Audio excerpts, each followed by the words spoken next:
Now, the new year is here, and I'm sure plenty of you decided to make some healthy resolutions and changes to the way you live. And joining us this morning is male health specialist Dr. Randy Fagin to talk more about those health-related resolutions. Good morning, doctor. Good morning, Quita. Happy New Year. Happy New Year to you, too. Now, the last time you were here, we talked about some key health issues for men in their 20s, 30s, and 40s. Today, let's talk about men who are a little older in their 50s, 60s, and 70s. Are there any resolutions more specific to those age groups? Well, you know, the best place to start is the same place we started last time, which is that, you know, a healthier diet, better exercise, and quitting smoking are the three most important things you can do this new year to stay healthier, not just for this year, but for many years to come. Now, do you have any specific advice for men in their 50s, 60s, and 70s that they really need to take to heart? Absolutely. In fact, you know, for men in this age group, the biggest risk to them is heart disease and cancers. Now, unfortunately, these are silent diseases. That means that until they get fairly far advanced, we don't really see any symptoms from them. So screening tests become critically important to men in this age group. Now, what specific tests and screenings should men in this age group be getting? Yeah, you know, specific to their heart, we want to know how healthy is your heart today and how healthy is it going to be in the future.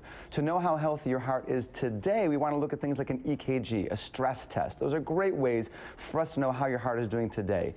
To know how it's doing in the future, we want to look at your blood pressure, your blood cholesterol, and your blood sugar.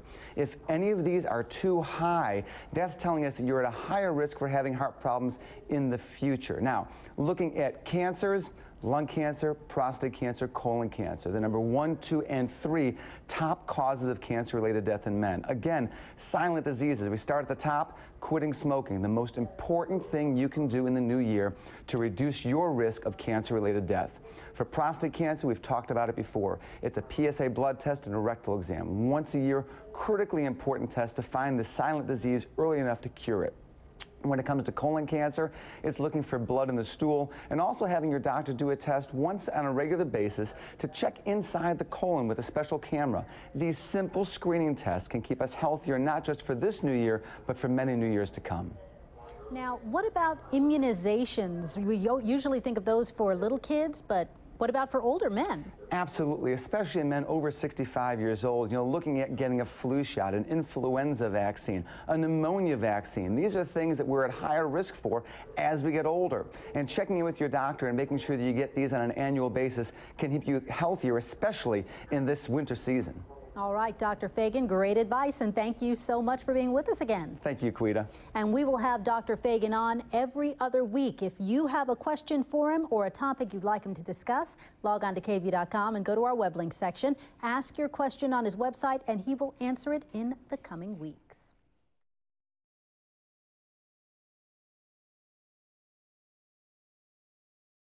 Now, for many of us, taking an over-the-counter drug doesn't warrant a second thought. They're all supposed to be safe. Now, a new study says a drug some of us take daily may not be so helpful after all. Joining us this morning is Dr. Randy Fagin to talk about aspirin and the effect it can have on our health. Good morning, Dr. Fagin. Glad to see you again. Good morning, Quita. Always a pleasure. Well, first, you hear that taking aspirin is great. Now a new study says it's not. Which one is it? Can aspirin help you or harm you? Yeah, big picture, aspirin can be a very good thing. It does two good things for our body. It can actually improve circulation and be a pain reliever. So how does it do both? Well, when you take aspirin, it actually blocks the formation of a substance in your body called prostaglandins. And when you block prostaglandins, your blood can't clot as well. And if your blood can't clot as well, you improve your circulation. That's why aspirin is so good for our heart and for our brain. It improves circulation and can reduce the risk of heart attack and stroke. Now, what about pain? How does aspirin reduce pain? Well, when our body is hurt and we're in pain, it releases a substance called prostaglandins. So when you block prostaglandins and you're in pain, you fool your brain into thinking that you don't hurt quite so much. So aspirin can do some very good things for our body. Now, there's a study out right now that says aspirin can actually help a man's prostate. Is that completely true? Well, the study actually looked at over 1,000 men who were undergoing a biopsy to determine whether or not they had prostate cancer. And what they found was, in men who were taking aspirin, their PSAs were 9% lower than men who weren't taking aspirin. Now, the interesting part of this study was that if you look at men taking aspirin, those who had prostate cancer actually had a lower PSA than men who weren't taking, who didn't have prostate cancer. So it may be that aspirin is actually fooling us and making it harder for a doctor to determine whether or not a guy has prostate cancer by artificially lowering his PSA. Now, in your opinion as a doctor, what should everyone keep in mind when taking over-the-counter drugs just like aspirin?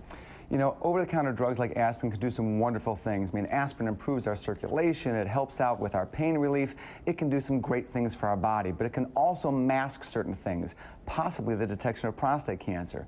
So it's really important when you go to your doctor for your annual visits, don't just tell them about your prescription medications, tell him if you're taking aspirin or any other over-the-counter medications, because it can affect the way he treats you. All right, Dr. Fagin, thank you very much for being with us. Great information. Pleasure. And we will have Dr. Fagin on every other week. And if you have a question for him or a topic you'd like him to discuss, log on to KVUE.com and go to our web link section. Ask your question on his website, and he will answer it in the coming weeks.